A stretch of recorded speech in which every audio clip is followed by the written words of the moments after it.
दोस्तों आज ऐसा कुछ टिप्स और ट्रिक लेके आई हूँ जो कि आपका कठिन से कठिन काम भी बहुत ही आसानी से हो जाएगा।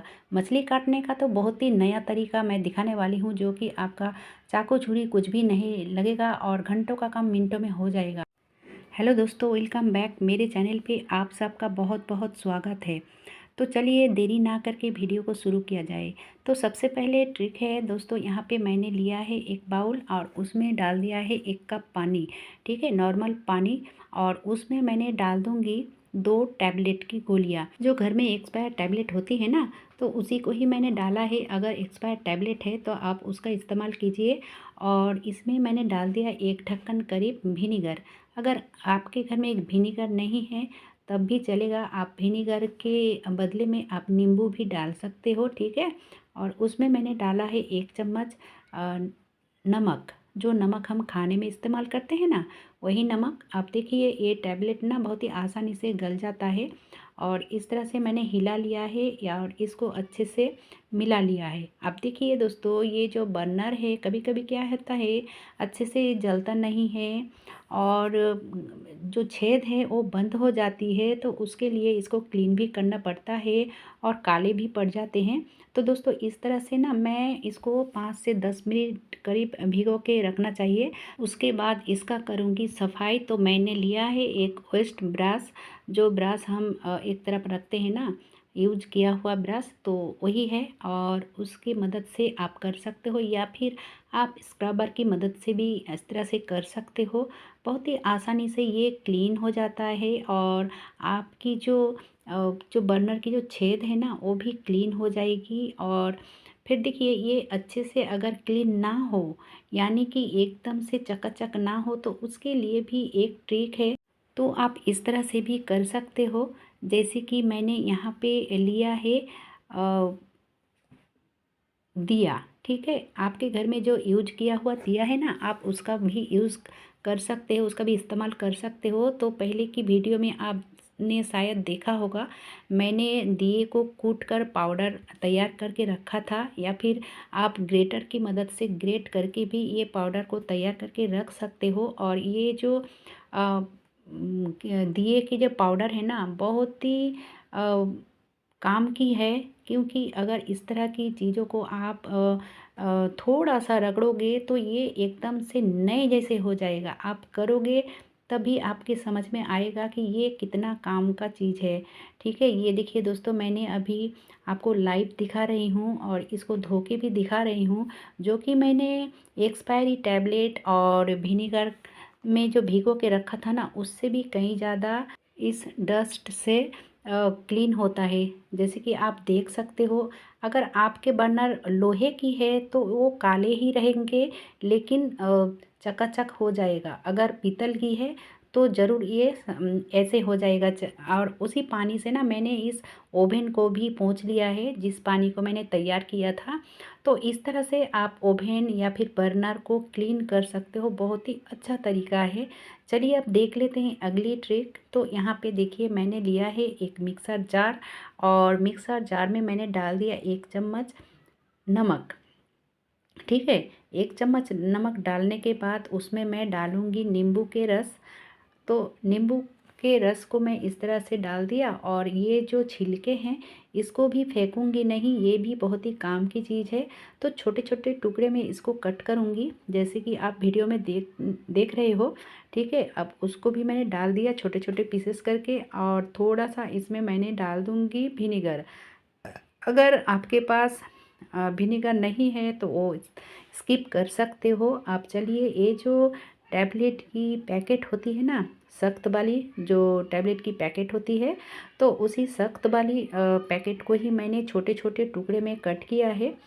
तो ज़रूर इसको छोटे छोटे टुकड़े में ही कट करना पड़ेगा, तब भी ये काम में आएगा, जैसे कि आप वीडियो में देख रहे हो।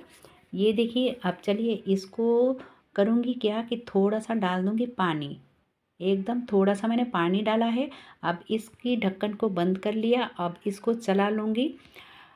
तो ऐसे चलानी है, कुछ ही सेकंड चलानी है, फिर बंद करनी है, फिर ऐसे चलानी है, फिर बंद करनी है। ठीक है, ऐसे 4-5 बार करोगे तो देखोगे कुछ इस तरह से होगा। ये कोई पेस्ट करने के लिए मैंने नहीं छोड़ा था। ठीक है, कुछ इस तरह से होगा। और ये करने की क्या वजह है मैं अभी बताऊंगी। 2 फ़ायदे हैं दोस्तों ऐसे करने की। अब जो ये पानी है ना बचा हुआ, तो ये बोतल के अंदर मैंने डाल दिया, क्योंकि बोतल को भी यूज करते करते क्या होता है कि जो आयरन होती है ना अंदर चिपक जाती है और इसको क्लीन करने में दिक्कत होती है। क्योंकि इसमें जो सख्त वाली टैबलेट की जो पैकेट थी वो डाला था, उसके कारण ये अंदर की जो आयरन थी बहुत ही आसानी से छूट जाती है। तो अब देखिए, इसको मैं दिखा रही हूँ धोकर ये कितना अच्छे से क्लीन हो जाती है। कि बीच बीच में ये जो बोतल है वाटर बोतल, इसको भी क्लीन करना पड़ता है, नहीं तो ये गंदा हो जाता है। तो इस तरह से अगर आप क्लीन कर लेते हो तो इसके अंदर में जो कोई बैड स्मेल होती है ना वो भी चली जाती है, और जो आयरन जमा हुआ रहता है वो भी क्लीन हो जाती है बहुत ही अच्छे तरीके से। और ये देखिए दोस्तों, जो मिक्सर जार थी उसको भी मैंने धो लिया है, और उसको पीसने की बजाय इसकी जो बैड स्मेल कभी कभी होता है ना, इसके अंदर बैड स्मेल हो जाती है। तो आप इस तरह से अगर थोड़ा घुमाओगे तो इसके अंदर की जो बैड स्मेल है वो तो चली जाएगी बहुत ही आसानी से। और इसकी जो ब्लेड है ना, ये कुछ दिन बाद जो ब्लेड की धार है वो चली जाती है, तो वो भी नए जैसा हो जाती है। तो इस तरह से आप करके देख सकते हो, क्योंकि इसके लिए आपको कोई खर्च करना नहीं पड़ेगा। चलिए अब देख लेते हैं अगली ट्रिक। अगली ट्रिक है, कभी कभी क्या होता है कि जब हम खाना वाना बनाते हैं कुकर में तो सीटी नहीं बजती है, तो तब हम क्या करें। क्योंकि अगर हम खाना बनाते हैं और घर में कोई रहता नहीं है और कुकर की भी ज़रूरत पड़ती है, तो सबसे पहले हमें चेक करना चाहिए इस रबर को, क्योंकि इस रबर की वजह से ही सीटी नहीं बजता है। रबर अगर पुरानी हो जाती है, ढीली पड़ जाती है, उसके लिए ही सीटी नहीं बजता है। तो इमरजेंसी के लिए दोस्तों हम क्या कर सकते हैं कि सबसे पहले इसको भिगो लेते हैं। ठीक है, इस तरह से भिगो लिया। आप देखिए, कुछ नहीं करना पड़ेगा, आपको फ्रीज़र के अंदर भी रखना नहीं पड़ेगा। अगर आप फ्रीज़र के अंदर रखोगे तो आधे घंटे रखना पड़ेगा। और इस तरह से थोड़ा सा आटा इसमें मिला लोगे ना, गेहूं का आटा आप इस तरह से डाल दोगे। इसीलिए मैंने भिगाया था ताकि ये इसमें थोड़े बहुत आटा लग जाए। ठीक है, उसके बाद आप ये जो रबर है इसके अंदर डाल दीजिए। तब देखोगे क्या है कि जब अंदर से भाप निकल के आएगी ना, उसकी वजह से ये आटा चिपक जाएगा इस रबर में, और उसकी वजह से आपका इजीली सीटी बजेगा। यानी कि इमरजेंसी के लिए आप ये कर सकते हो। फिर जब आपके पास वक्त हो, आपके घर में दूसरा लोग मौजूद हो, तब आप इसको चेंज कर सकते हो। तो इमरजेंसी के लिए बहुत ही अच्छा और यूजफुल ट्रिक है, आप आजमा कर देख सकते हो।